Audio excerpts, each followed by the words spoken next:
la fuerza del amor de Dios, de su Santo Espíritu, lanzados a la comunión y a la misión. Es verdad, vamos siguiendo un hilo, siguiendo la pauta del Papa Francisco en el número 51 de Evangelii Gaudium, luego desarrollado en el Instrumentum Laboris del Sínodo y renombrado en el documento final del último sínodo, desde el relato de la aparición de Jesús a los discípulos de Emaús. Hemos hablado de reconocer, interpretar y elegir. Movidos por el Espíritu Santo, queremos también hacer este camino que va de Emaús a Jerusalén. De nuevo se pusieron en camino, porque estos de Emaús hicieron el mismo recorrido 3 veces. Fueron primero, suponemos, de Emaús a Jerusalén, llenos del entusiasmo de su propio corazón, de las búsquedas o inquietudes de unos jóvenes que tenían un deseo de vivir una vida distinta, nueva, de renovarse y renovar desde su propia condición de judíos. Luego vuelven a hacer el camino de Jerusalén a Emaús, que es un camino de desencanto, de desilusión, pensando seguramente cuando lleguemos a nuestro pueblo nos van a decir los de siempre, ya os lo dijimos, ¿por qué os fuisteis con aquel? ¿Qué pensabais? ¿Que podíais cambiar las cosas? Y se encontraron con aquel peregrino que les ayudó a interpretar todo lo que había ocurrido. Sintieron que su corazón se enardecía. Al sentarse a la mesa le reconocieron al partir el pan y volvieron a hacer el recorrido. Volvieron de nuevo de Emaús a Jerusalén, ahora con otro tipo de entusiasmo. No el entusiasmo de sus ideas, de sus deseos, de sus gustos, sino el entusiasmo de haberse encontrado con el mismo Dios, con Jesús, que pone en movimiento sus vidas, aunque sabían que en Jerusalén estaba la cruz, que en Jerusalén estaba el lugar donde aquel a quien ahora habían reconocido resucitado de entre los muertos había subido a un madero de criminales. Pero sin embargo quieren hacer este camino, porque la caridad verdaderamente es fuente de vida nueva. Y desde ahí queremos nosotros también, yo quiero esta mañana poderles ofrecer unas pistas, no propiamente un programa de acción porque no soy quien, pero sí en este camino en el que los de Emaús se sitúan y el que nosotros también queremos caminar, sabiendo que somos peregrinos en una Jerusalén mesiánica y que caminamos hacia la Jerusalén celestial. En esta Jerusalén mesiánica queremos caminar juntos, sinodalidad, decimos ahora tantas veces en la vida de la Iglesia, queremos hacerlo en comunión y al mismo tiempo que peregrinamos, queremos hacer un anuncio, queremos proponer lo que para nosotros está siendo fuente de gracia, de vida, de comunión, de alegría y de esperanza. Por eso vayamos a estas pistas que tienen en el esquema y que yo nombro como sacar a Dios del armario, pasar de una época defensiva de la Iglesia a una época de propuesta, evangelizar cuerpo a cuerpo y ahí ofrecer una nueva forma de amar. También la propuesta de evangelizar como pueblo en la vuelta al modelo apostólico enteramente primero, que ya dijo San Juan Pablo II en 1985, y como punto final hablar de la esperanza, no por poner una florecilla final, ¿no? Ni porque hoy estemos culminando este ciclo de la vida de la Iglesia de Adviento-Navidad, con el que inauguramos cada año el año litúrgico, sino porque sin esperanza, habría que quizás que completar, sin alegría y sin esperanza, no se hace camino. No se hace un camino en el que verdaderamente se proponga la novedad que desde la fe ya experimentamos y que a través de la esperanza y desde un testimonio de caridad ofrecemos a nuestros contemporáneos y nos sostiene en el propio caminar, aun en medio de sus dificultades. Punto 1. Sacar a Dios del armario. Ya en la primera de las intervenciones hice bastante referencia a este aspecto, ¿no? Diciendo que seguramente, decíamos el día primero, el mensaje central que hemos de comunicar hoy es que Dios existe y que esta tendencia que ayer, también hablando del ateísmo mesiánico, pudimos nosotros también encarnar, de decir, bueno, dejemos como ocurrió en realidad ya en el siglo XVII, cuando las guerras de religión hicieron decir, es mejor que si los cristianos estamos divididos y la división de los cristianos entre luteranos, católicos, está provocando guerras tremendas, como aquella guerra de mediados del siglo XVII, es mejor esconder a Dios, esconder aquello que aparentemente nos divide, esconder a Jesús y vivir, sí, desde los valores que podemos extraer de Él. Esto lo elabora Immanuel Kant y piensa que es posible vivir desde una moral autónoma, pero que tiene detrás de sí toda esa potencia de la vida cristiana. Son tantos los que empiezan a decir, incluso a la hora de ofrecer una pauta ética, moral, para organizar el común desde el llamado derecho natural, pero un derecho natural que da un giro para convertirse en un derecho natural et si Deus non daretur, como si Dios no existiera.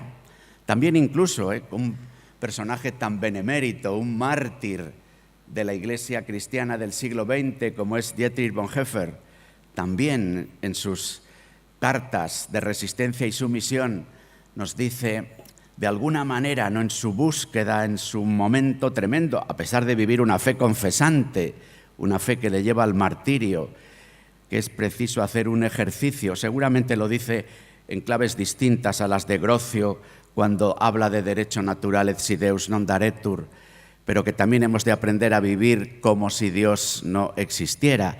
En realidad está haciendo más bien Bonhoeffer, porque no sé qué me da hacer alguna referencia a él que parezca mínimamente crítica cuando estamos hablando de un mártir de la Iglesia confesante, que tantos católicos, tantos luteranos como él, tantos cristianos, están viviendo de una determinada manera en el que se produce una escisión en su vida que él hace una referencia a vivir como si Dios no existiera, pero llamando a una coherencia ética, podríamos decir, que difícilmente se puede sostener sin la ayuda de la gracia. Por eso, afirmar que Dios existe, que es bueno creer en Él, que Dios nos ha manifestado su rostro y su presencia nos ayuda a comprender mejor la realidad, pues forma parte de la realidad, porque es, porque existe, porque está, porque es cuerpo, porque su presencia real en la Eucaristía, esto que nosotros decimos y que singularmente el domingo nos convoca, la presencia real de Jesús en la Eucaristía, nuestra condición real por el bautismo de ser cuerpo de Cristo, la condición real de la sacramentalidad de los pobres, donde Jesucristo juzga la historia y anticipa de alguna manera en su misma presencia el juicio de las naciones del último día. Esta carnalidad real de Dios en la vida de los hombres y de la historia nos ayuda a comprender mejor la realidad, que la presencia de nuestro Dios encarnado, que se manifiesta en la historia, nos ayuda a comprenderla mejor y a colaborar en los pasos adelante de la propia historia de los pueblos. Así que sacar a Dios del armario, hablar de Dios, contar con su gracia para poder amar en la verdad. Desde ahí, una vez que el Señor está presente, tiene esa fuerza de comunicación, porque nuestro Dios, que es un Dios amor, es un Dios comunión, comunicación permanente desde el principio, es un Dios eterno en su vida y comunicador de la vida, generador de la vida, impulsor de un movimiento que primero es de creación, que se hace luego un movimiento redentor y que es un movimiento recapitulador de todas las cosas en quien es cabeza de su cuerpo, la Iglesia, y del universo. Por eso, porque Dios está en medio, se produce este movimiento de salida de nosotros mismos. Cantamos su gloria y rompemos el globo de la vanagloria, rompemos nuestro aislamiento y acontece la comunión, una comunión en salida, una comunión que comunica, una comunión misionera.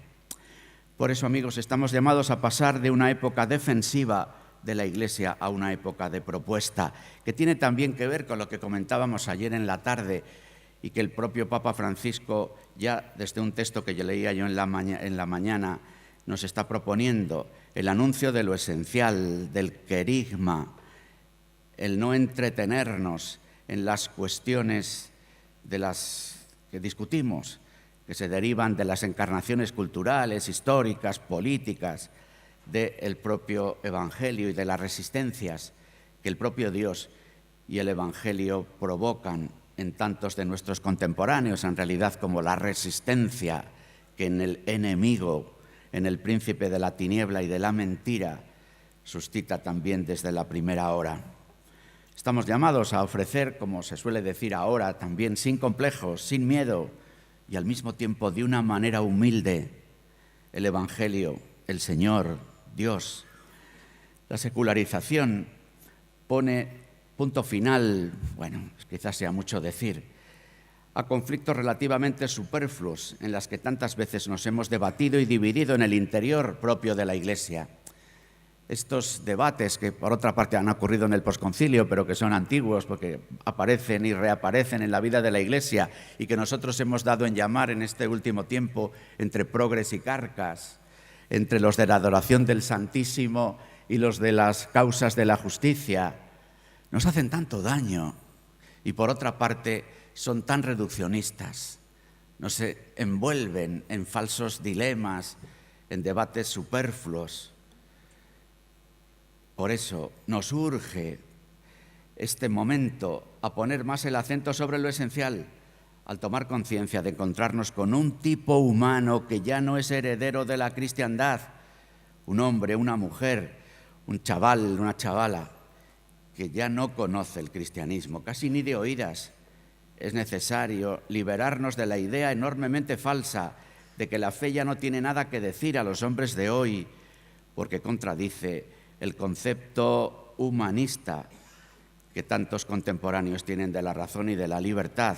Más aún, parece al contrario, que cada vez más de nuestros contemporáneos pueden encontrar en la Iglesia y en su anuncio unos verdaderos aliados, unos cómplices en la defensa de lo humano, en la defensa de la dignidad, en el poner al hombre en el centro ante las nuevas amenazas o las nuevas propuestas, que nosotros somos un grupo de personas, aliados de la razón, amigos de la libertad, y que precisamente el emotivismo dominante, la sospecha del libre albedrío, la problematicidad de la vía organizada en común en el mundo global con las posibilidades de las nuevas tecnologías, que establecen la posibilidad de introyectar en el corazón el control, de tal manera que ya no sea necesario en el nuevo estado totalitario emergente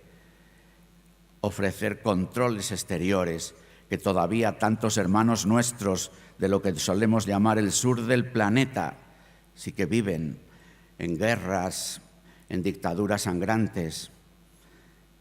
Somos amigos de la razón. Somos no solo defensores, sino aquellos que experimentamos la libre libertad, porque creemos en el Redentor, en el Liberador, en el Salvador.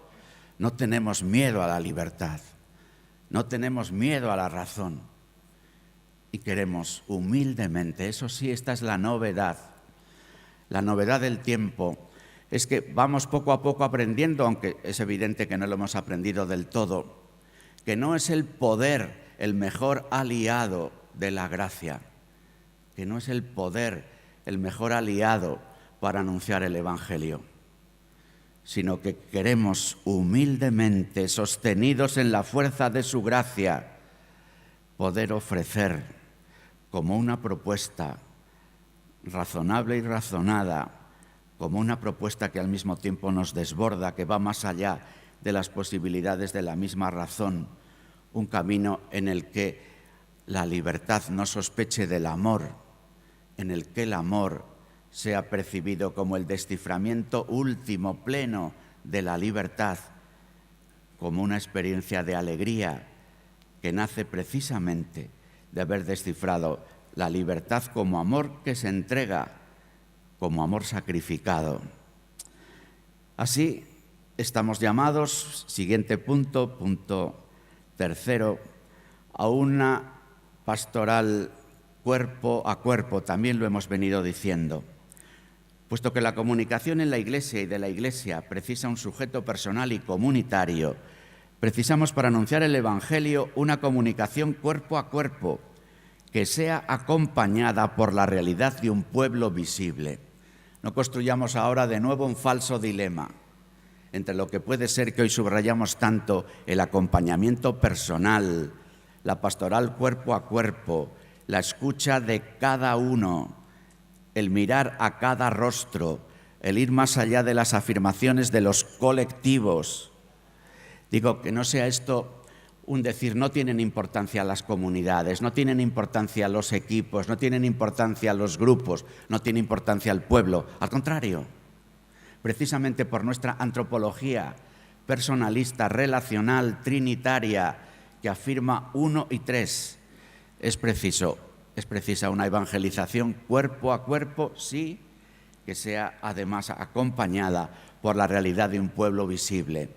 Es preciso un pueblo que dé testimonio de la presencia del amor de Dios, que le convoca, que le congrega y que le envía, pero un pueblo que muestra los rostros de sus miembros y un pueblo que acoge a cada uno en su rostro, en su herida, en su presencia.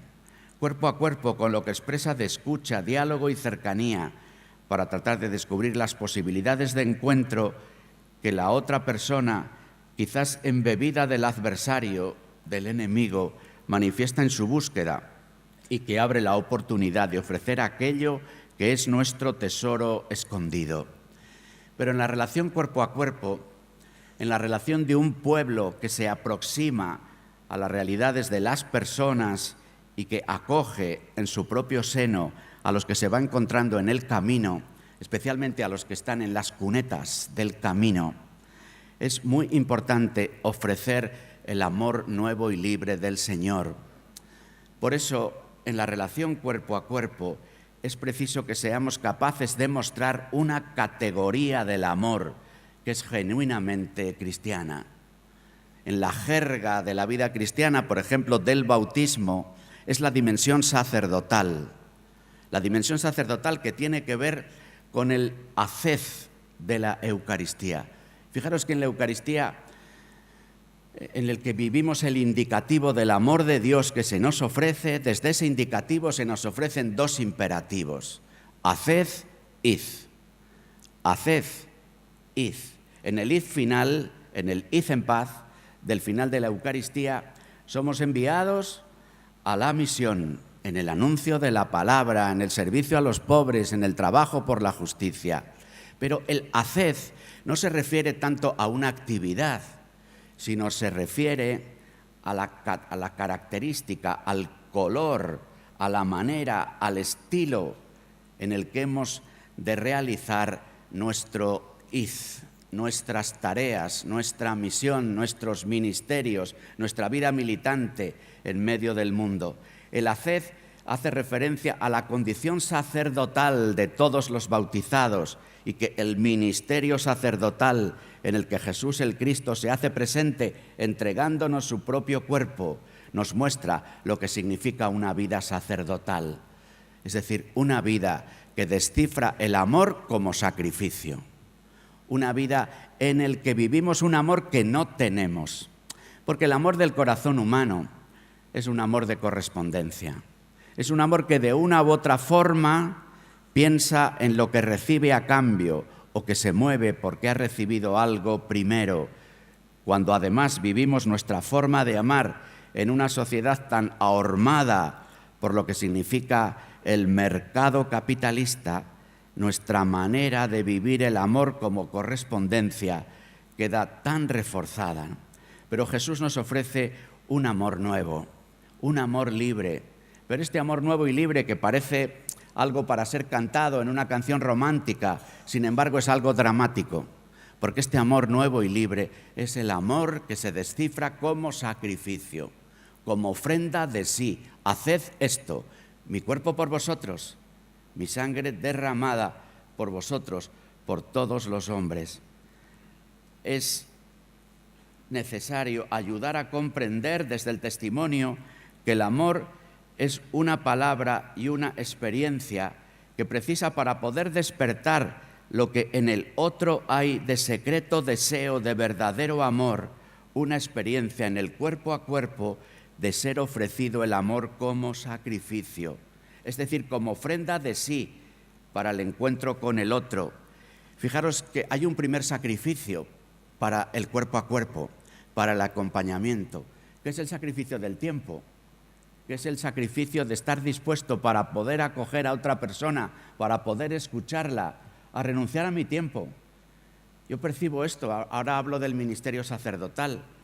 Muchas veces, en el ajetreo que tenemos, a veces sobre todo en aquellos lugares donde los presbíteros tienen tantas tareas, que seas casi todos los sitios, muchas parroquias, muchas dedicaciones, que a veces no nos queda tiempo, decimos, y habría que ponerlo como entre comillas, porque aquí aparece entonces una cuestión también que tiene tanto que ver con la cultura en la que vivimos, el tiempo libre, el tiempo ocupado, el tiempo en el que desempeño la función, el tiempo en el que digo me quito esto, y entro en otro ritmo, en otra búsqueda. El primer sacrificio que hay que ofrecer para una pastoral cuerpo a cuerpo es el sacrificio del tiempo. Y luego tantas otras cosas, ¿no? En el origen de toda alianza, para que pueda durar, debe haber una cierta épica, un sacrificio. Sacrificio es un salir de sí para cuidar al otro, para hacerlo crecer. Es ese amor que supera todo reclamo de correspondencia, el que puede despertar a la persona para que sea consciente de sí misma, profundice en su naturaleza de sujeto y pueda así liberarse de la dictadura de sus pequeños deseos o de tantas respuestas falsas a los latidos del corazón. Vamos abriendo un poco, el ejercicio de esta mañana es como que tiramos en un estanque una piedra y van surgiendo unas olas, ¿no? Pues aquí la piedra, que no es la piedra, pero digamos así, la roca que hemos puesto en medio del estanque, es el amor de Dios.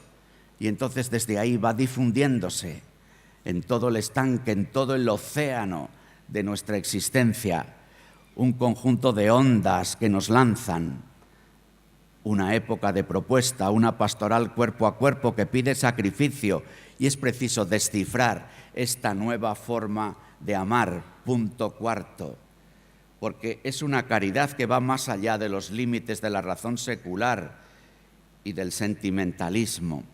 Es una propuesta, una forma de amar a la que se refiere el Papa Francisco en Gaudete et Exsultate, la carta sobre la santidad, en la que nos propone vivir a contracorriente, desde las bienaventuranzas, desde el juicio de las naciones, una forma de amar que de manera iconográfica, podríamos decir, se nos manifiesta y propone, por ejemplo, en Jesús, cuando aparece como el buen samaritano, quien ama al prójimo que se encuentra en el camino, que se hace cargo de él, que le cuida, que no da un rodeo, sino que acoge a quien está, pero que incluso más allá del buen samaritano que ama al prójimo, al próximo que está en el camino de nuestra vida, esta nueva forma de amar es también la forma de amar del buen pastor, que no solo se preocupa del que se encuentra por el camino,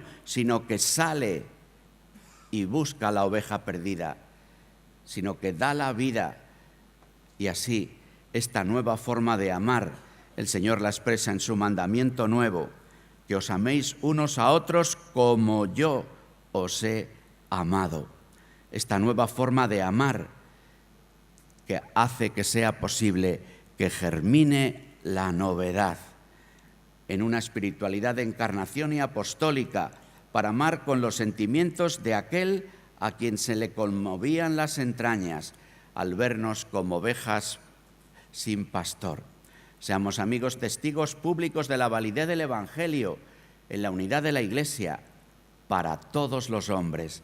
Testigos públicos de la validez del Evangelio en la comunión de la Iglesia para todos los hombres. Esta novedad a grandes rasgos, que es encarnar la acción del Espíritu en nosotros, nos propone una espiritualidad, una vida según el Espíritu.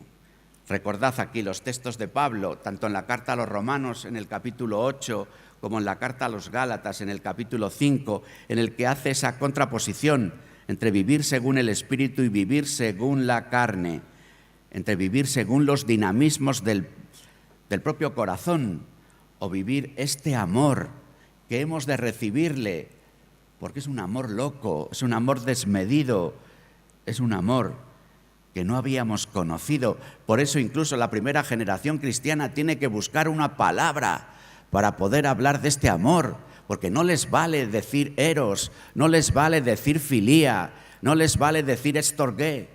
Tienen que encontrar una palabra, agape, caridad, gracia, charis, banquete, en el que el Señor en la cena anticipa el amor manifestado en la cruz. Y así el Espíritu que hoy, día del bautismo, viene sobre Jesús, es el mismo Espíritu que viene sobre nosotros en los sacramentos de la iniciación cristiana. Es el mismo Espíritu que recibimos el día de nuestro bautismo. Es el mismo Espíritu con el que hemos sido crismados en la confirmación. Y este Espíritu nos da la energía para vivir una vida nueva y eterna y para hacer en el amor que se entrega en sacrificio, para renovar la existencia, para convocar, congregar y acompañar en el camino a nuestros propios hermanos los hombres.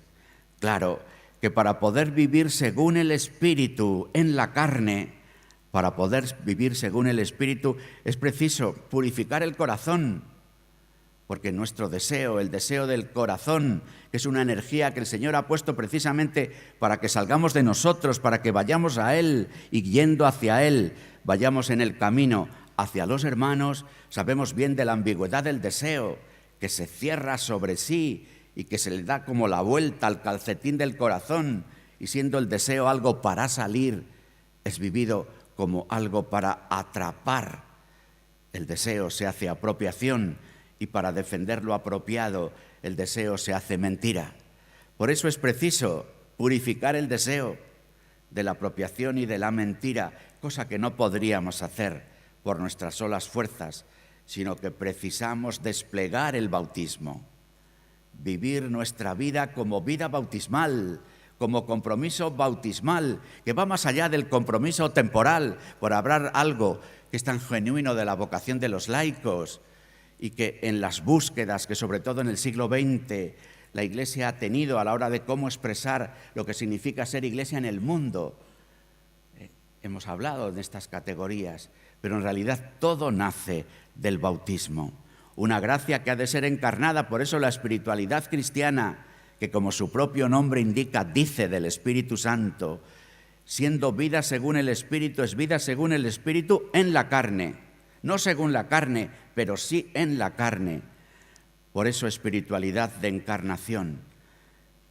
Esta encarnación presentada como lo hace el Concilio Vaticano II en un texto espléndido, bellísimo, seguramente de los textos nucleares del Concilio, Gaudium et Spes número 22.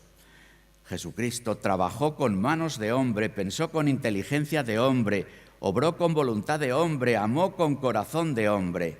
Las manos que trabajan, la inteligencia que piensa, la voluntad que obra, el corazón que ama, son lugares concretos de la revelación encarnada de Dios y de la realización plena del ser humano. En este sentido, el ejercicio de la caridad para ser real, encarnada y seguir el camino de Jesús ha de pasar por las manos que trabajan, por la inteligencia que piensa, por la libertad que libremente obra, por el corazón que siente y ama. Trabajó con manos de hombre. El servicio del amor tiene que pasar por las manos que trabajan y sanan y que recrean la creación dañada y caída, manos que finalmente se entregan para dar la vida. Todo ejercicio de la caridad que no pase por las manos trabajadoras, recreadoras, entregadas, es ideología. Amó con corazón de hombre. Un amor, el de Jesús, que está compuesto de deseo, de reciprocidad y de entrega, porque el corazón de Jesús, ahora que celebramos el centenario de la consagración de España al corazón de Cristo, tiene una pasión, un único deseo, la llegada del reino de Dios, al cual consagra su entera persona. El amor es pasión y deseo, pero no como sentimiento, sino como dedicación entera de la vida a una realidad que es más grande que la propia persona. En este sentido, el Padre Nuestro, amigos, somos el pueblo del Padre Nuestro. Nos reunimos el domingo para rezar juntos el Padre Nuestro, que lo hacemos además después de que Jesucristo, presente entre nosotros, ha ofrecido su vida en la cruz, y somos contemporáneos por la Eucaristía, único sacrificio del único sacerdote. Después de haber dicho amén a esa presencia real del Señor en medio nuestro, nos atrevemos a decir: venga tu reino. Este centro del deseo y de la pasión de Jesús es un amor apasionado que le lleva a santificar el nombre de Dios, invitando a los demás a que purifiquen el lugar sagrado para dirigirse al Padre en espíritu y en verdad, a cumplir la voluntad de Dios, aunque le cueste la propia vida, a dar de comer a los hombres el pan de cada día, aunque le lleve a entregar su propio cuerpo como alimento, a perdonar las ofensas de sus enemigos, incluso en el mismo lugar de la traición y de la ignominia, a cargar con la tentación humana para mostrar que es posible no sucumbir a ella y vencerla en su poderosa raíz, a librar del mal a cuantos por miedo a la muerte pasaban la vida entera como esclavos. El amor de Jesús crea fraternidad y amistad. No hay amor más grande que dar la vida por los amigos, una pasión, una comunidad, una vida entregada. Esta es la forma concreta como Jesús vivió el amor desde su corazón humano, a través del cual nos entregó el amor divino. La forma como nos pide a nosotros que amemos desde nuestro propio corazón, con deseo verdadero: venga tu reino, creando amistad fraterna, Padre nuestro, y entregando nuestra propia vida: hágase tu voluntad. Así, amigos, es posible vivir la vida en Cristo. Ya no soy yo quien vive, que es Cristo quien vive en mí. Pero claro, para eso hace falta un ejercicio de crecimiento hacia abajo. Filipenses 2, 6, 11. Una invitación a la que la Iglesia se suma cuando comienza el domingo, cada sábado en la tarde, en el que proclama en vísperas, semana a semana, 52 veces al año, este cántico maravilloso en el que se presenta el camino de bajada de Jesús y las virtudes de Cristo. Las virtudes de Cristo que no podríamos vivir por nosotros, sino que vivimos gracias al bautismo. Las virtudes de Cristo: la humildad, la pobreza y el sacrificio, que suponen un crecimiento hacia abajo y que dan la vuelta al corazón de deseo herido por el pecado, porque la soberbia pide de nosotros un camino de bajada hacia la humildad que seguramente no es posible hacer sin alguna humillación. Porque la codicia pide de nosotros un camino de bajada, un camino de pobreza que seguramente no es posible hacer sin algún despojo. Porque el afán de pasarlo bien, de placer que en el corazón humano existe, pide de nosotros un camino de bajada, un camino de sacrificio que posiblemente no podamos realizar sin algún golpe recibido en la vida. La vida en Cristo. Ya no soy yo quien vive, es Cristo quien vive en mí y me hace vivir desde la fe, la esperanza y caridad sus mismas virtudes, su mismo camino de bajada, su misma humildad, pobreza y sacrificio. Desde ahí, amigos, en todas estas jornadas, de una u otra forma, con vuestro propio plan de pastoral, como la carta pastoral que escribió don Braulio a principio de curso, estamos hablando de esta forma nueva de amar, que es la caridad. Espiritualidad cristiana, espiritualidad de encarnación, espiritualidad apostólica, espiritualidad de la caridad, que tiene un marco de referencia que fácilmente podemos reconocer desde lo hablado estos días, el marco de referencia permanente para nuestro discernimiento, el marco de referencia para la sinodalidad, el marco de referencia para la acción misionera. Un marco tiene 4 lados. ¿Cuáles son los 4 lados de nuestro marco? La fuente de la caridad es la vida trinitaria. Dios es amor. El rostro donde el amor de Dios se hace carne es Jesucristo. La Iglesia, en su tarea de anuncio, celebración y servicio a la caridad, es el camino que nos inicia en el amor que nos entrega el Señor en el aliento del Espíritu Santo. Fuente, rostro, camino. La recreación del mundo desde los pobres es el horizonte escatológico donde el amor alcanza su plenitud. Hemos de vivir la caridad en esta unidad de perspectivas y este ha de ser el marco de referencia permanente de nuestro discernimiento. Fuente, rostro, camino y horizonte. Trinidad, Cristo, Iglesia, pobres. Así, es preciso hacer visible el amor de Cristo que la comunidad cristiana ha de expresar. Amar con su mismo amor es el testamento y programa de vida para la comunidad de los discípulos. Amar es tomar la iniciativa del pastor mesiánico que sale en busca de la oveja perdida. Amar es afirmar al otro por encima de uno mismo, porque cuando una persona o comunidad se afirma amando, deja de amar. Esto nos pasa tantas veces. Por eso tenemos tantos problemas, tantos conflictos. Porque amando nos afirmamos, porque reclamamos reconocimiento, porque de alguna manera buscamos la vanagloria. Quien bebe de la fuente que es Cristo desarrolla sus mismos sentimientos, vive sus mismas virtudes a las que nos hemos referido. Amar es darse en una donación, en sacrificio. Amar es vivir bajo el impulso de la comunión y de la verdad. El amor de Cristo nos apremia, pero ¿quién nos enseña a vivir la caridad de Cristo? ¿Cómo aprender esta caridad en nuestra vida concreta? Solo lo enumero porque son propuestas habituales en la vida de la Iglesia, que hemos de vivir en fidelidad en la novedad del tiempo. El Espíritu Santo, Padre de los pobres, es el Maestro indiscutible que nos introduce en la comunión del Padre y del Hijo y derrama sobre nosotros el amor, ese don que nos hace vivir como don y que nos permite, como diría San Juan Pablo II, ensayar una nueva imaginación de la caridad. ¿Quién nos enseña a vivir la caridad de Cristo? El Espíritu Santo, las Escrituras, los sacramentos. La iniciación cristiana nos incorpora a la vida de Cristo y la Eucaristía dominical, la Eucaristía cotidiana, es fuente de asombro y alimento permanente del amor manifestado en Cristo Jesús, Señor nuestro. La vida de los santos descentrados de sí mismos, que viven para los demás el don de la propia vida.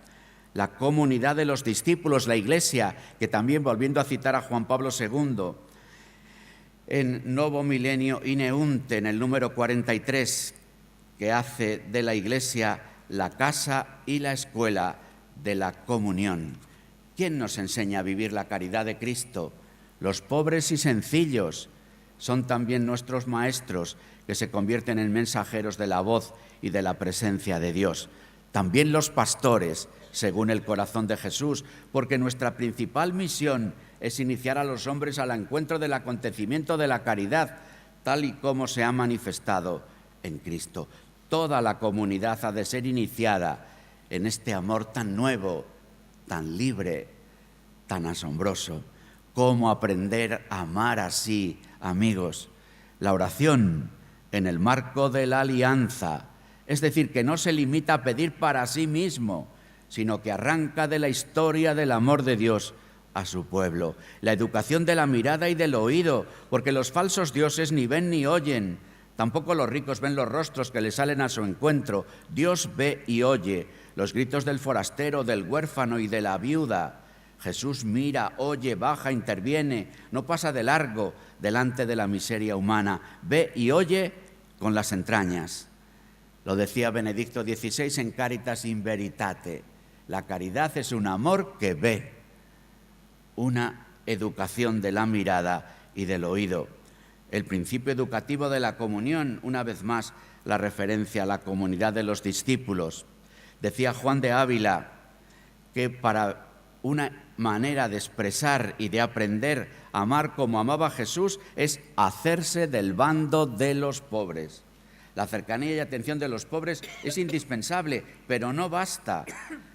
Es preciso ir más lejos, en expresión de San Juan de Ávila, hacerse del bando de los pobres. Los pobres a los ojos de los santos son más importantes.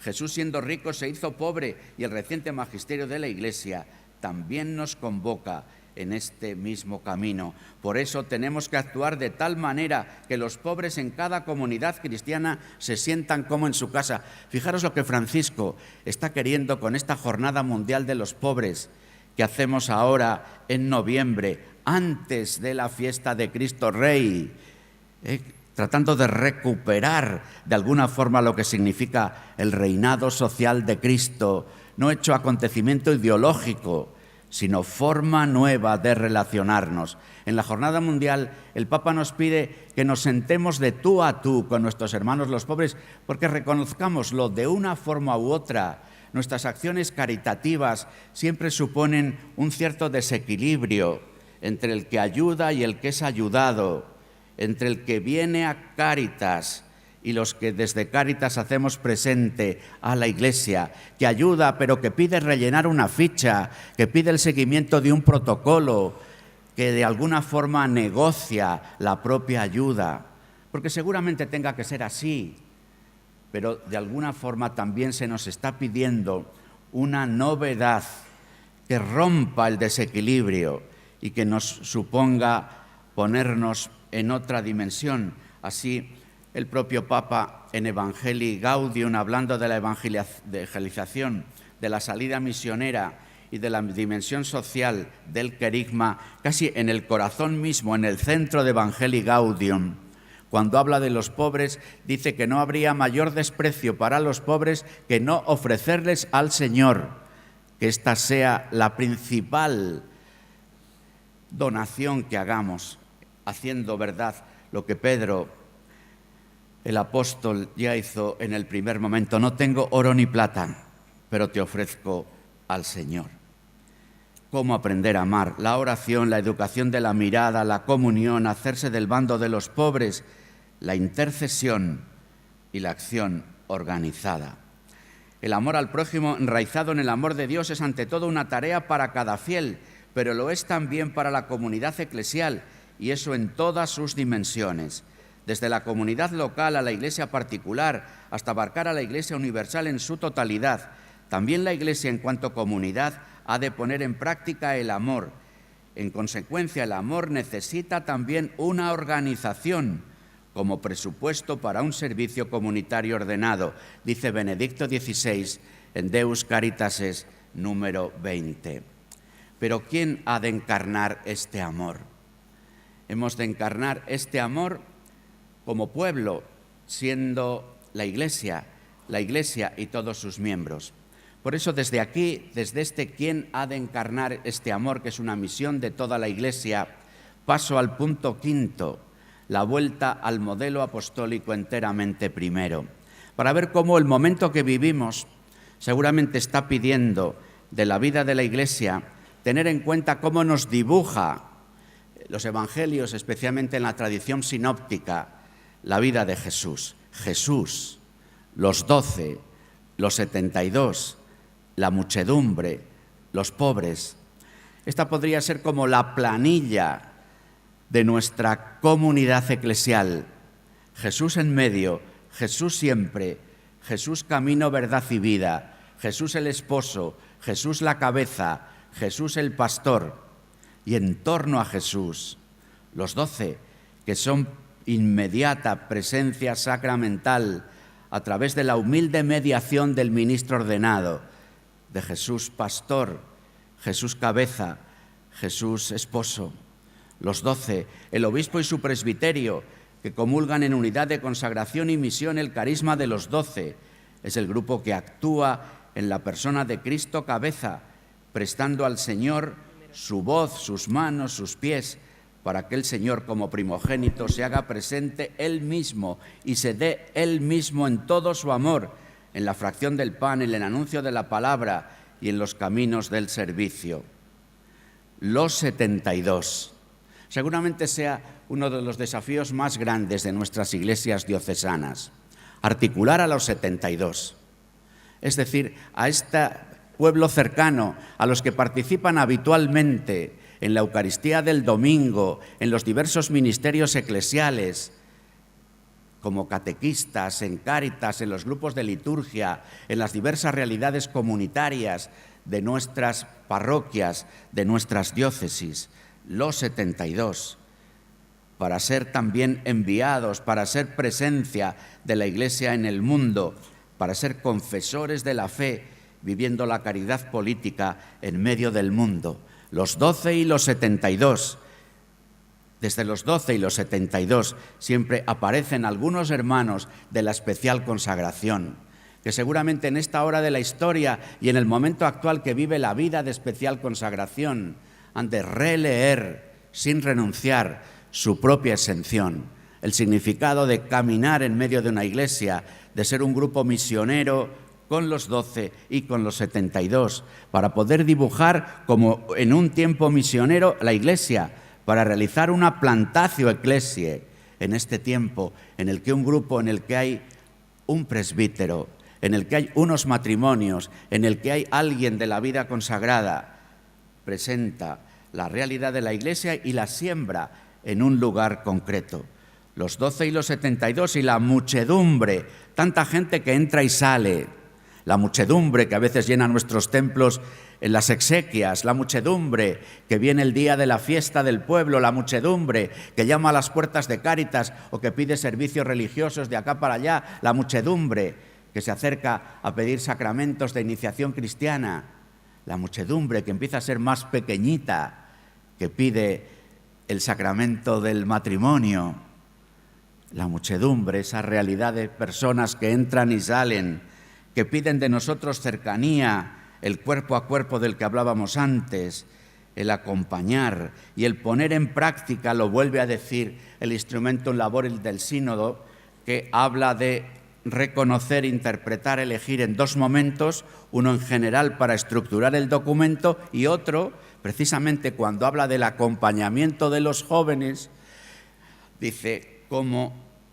ese acompañamiento ha de ayudar a reconocer los efectos que los acontecimientos, las palabras, lo que leo en mi interior provocan en mi propio corazón, en mi existencia. Interpretar, es necesario comprender a qué está llamando el Espíritu a través de lo que suscita en cada uno. Y elegir, el acto de decidir, se convierte en ejercicio de auténtica libertad, promover elecciones verdaderamente libres y responsables. En esa muchedumbre, el propio Francisco nos dice en Evangelii Gaudium que hemos de suscitar el crecimiento de los creyentes, la llamada a la conversión de los bautizados que no viven las exigencias del bautismo y el anuncio por atracción de quienes no conocen a Jesucristo o lo han rechazado, dice el Papa en el número 14 de Evangelii Gaudium. Estas tres, grandes líneas de trabajo. Crecimiento de los creyentes, esto enlazaría bastante con lo de los 72, pero hay hermanos nuestros que participan de la muchedumbre y que no se sienten de los 72, que no se sienten de la Iglesia partícipes de la misión de la Iglesia, partícipes activos, lo cual no significa tener determinadas tareas funcionales, o ministeriales, porque se es partícipe de la misión de la Iglesia tantísimas veces en la presencia humilde, en la familia, en el lugar de trabajo, en el testimonio cotidiano de la vida evangélica, del amor sacrificado, del amor que se entrega. Yo que hice referencia ayer a mi madre y a la evangelización de las madres, quizás no tengamos mejor ejemplo de lo que significa el amor como sacrificio de nuestras madres de familias numerosas, de nuestras madres entregadas en sacrificio por cada uno de nosotros, a veces desvividas por lo que le pasaba al vecino, abriendo la casa a las personas que llamaban a la puerta, saliendo a atender a personas necesitadas, de las necesidades cotidianas, de las buenas relaciones de vecindad de un pueblo. Crecimiento de los creyentes, llamada a la conversión de los bautizados que no viven las exigencias del bautismo, y anuncio por atracción de quienes no conocen a Jesucristo o lo han rechazado. Los pobres, los 12, los 72, la muchedumbre, los pobres. Y de ahí volvería hacia atrás hablando de ese horizonte escatológico de la caridad, porque el combate por la justicia del reino en el mundo, la lectura creyente de la actual situación social, cultural y económica, es ese nuevo paso del Señor, unas nuevas pobrezas que nos piden, como decía ya el Concilio Vaticano II en Gaudium et Spes, nuevos análisis para nuevas síntesis, pero sobre todo los pobres son presencia de Jesucristo, juicio que el Señor realiza a la historia, de alguna forma llamada a una permanente conversión y salida misionera, porque si decimos juntos Padre nuestro, si nos reconocemos hermanos, y hay hermanos nuestros que carecen de lo imprescindible, hay hermanos nuestros que son perseguidos, hay hermanos nuestros que tienen una herida o un sufrimiento, la propia oración del Padre nuestro y la presencia de rostros donde la fraternidad se quiebra es una permanente llamada. Termino con también esta propuesta llamada don de la esperanza. Somos un pueblo peregrino hacia la tierra de la promesa y de la vida.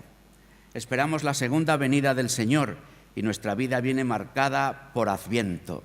Adviento no solo es la primera parte del año litúrgico, es la manera de vivir el año litúrgico, es la manera de ser peregrinos en el tiempo, es recordarnos de manera permanente que caminamos hacia el cielo, que somos peregrinos hacia la tierra donde se cumplen las promesas, que sabemos que hemos sido llamados a la vida para la vida eterna, que queremos ir al cielo, que esperamos el encuentro con la segunda venida del Señor, que queremos contemplar su rostro y cantar eternamente su gloria. Esta tensión entre el tiempo en el que hacemos historia y la plenitud del último día debería transformar nuestra vida. Os leo un texto de Lorenzo Trujillo, este presbítero de Ciudad Real. La baja intensidad de la espera empuja al acomodamiento en el mundo, a la instalación. El cristiano olvida progresivamente que es un hombre venido del futuro, que ha nacido de nuevo por el agua y el Espíritu. Olvida su forastería de este mundo y su pertenencia al reino. Ha olvidado ese futuro y entre tinieblas lo quiere reconstruir, desarrollando el presente intramundano. La crisis actual es efecto del fracaso de ese sueño. Es una situación difícil, pero el verdadero cristiano la tendrá que vivir con la esperanza, que no es fanatismo ni ideologización, de que en alguna crisis terminará la historia de peregrinación por el desierto y aparecerá con todo su esplendor el triunfo del crucificado. Y debe ser consciente de que cada gran crisis histórica puede ser ocasión para adelantar o retrasar la venida del Señor. El día y la hora dependen de la voluntad del Padre, pero éste contempla con respeto la libertad del ser humano, su apertura al encuentro, su deseo interior. Se resiste a finalizar la historia sin que ese final sea esperado y deseado. No quiere violentar la libertad humana, no desea destruir sino recrear. Cada crisis es una llamada a evangelizar con nueva entrega, como si fuera la última llamada. la última proclamación, y alguna lo será. El cardenal Ratzinger dijo justamente unas semanas antes de ser llamado a la sede de Pedro en una conferencia que dio en Subiaco: la situación actual del mundo no nos hace pensar quizás que podría tener razón de nuevo la propuesta de Dios. Lo digo con otras palabras: el intento llevado hasta el extremo de plasmar las cosas humanas, menospreciando completamente a Dios, nos lleva cada vez más a los límites del abismo, al encerramiento total del hombre. Deberíamos entonces dar la vuelta al axioma de los ilustrados y decir: incluso quien no logra encontrar el camino de la aceptación de Dios, debería de todas formas buscar vivir y dirigir su vida velutisideus daretur, como si Dios existiese. Es el consejo que daba Pascal a sus amigos no creyentes. Es el consejo que quisiéramos dar hoy a nuestros amigos que no creen. De este modo, nadie queda limitado en su libertad y nuestra vida encuentra un sostén y un criterio del que tiene necesidad urgente. Lo que más necesitamos en este momento de la historia, dice Ratzinger, Benedicto XVI, en esa misma charla, son hombres que a través de una fe iluminada y vivida hagan que Dios sea creíble en este mundo. El testimonio negativo de cristianos que hablaban de Dios y vivían contra Él ha oscurecido la imagen de Dios y ha abierto la puerta a la incredulidad. Necesitamos hombres que tengan la mirada fija en Dios, aprendiendo ahí la verdadera humanidad. Necesitamos hombres cuyo intelecto sea iluminado por la luz de Dios y a quienes Dios abra el corazón, de manera que su intelecto pueda hablar al intelecto de los demás y su corazón pueda abrir el corazón de los demás. Solo a través de hombres que hayan sido tocados por Dios, Dios puede volver a entrar entre los hombres. Necesitamos hombres como Benito de Nursia, quien en un tiempo de disipación y decadencia penetró en la soledad más profunda, logrando, después de todas las purificaciones que tuvo que sufrir, alzarse hasta la luz, regresar y fundar Monte Cassino, la ciudad sobre el monte que con tantas ruinas reunió las fuerzas de las que se formó un mundo nuevo. Veni lumen cordium.